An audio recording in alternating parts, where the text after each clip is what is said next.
I think the gameplay, though, it ultimately won the conversation because, quite frankly, the complaints about that and the controversy in it of itself, it's stupid, it's unfounded. In lieu of all of these criticisms and controversies, Stellar Blade succeeded because it understood its strengths. Not every game needs to be a narrative masterpiece to be memorable.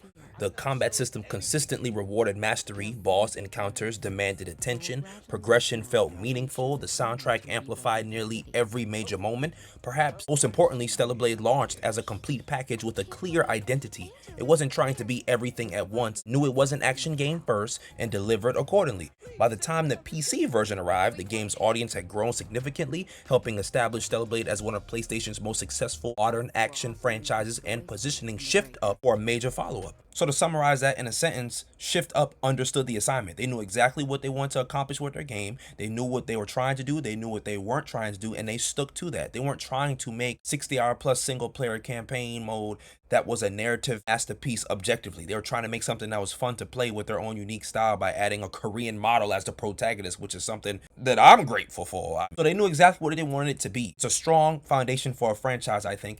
And I think the combat and the music itself, that is the Shift Up brand. Not necessarily the story, but the other mechanics that comprise their games.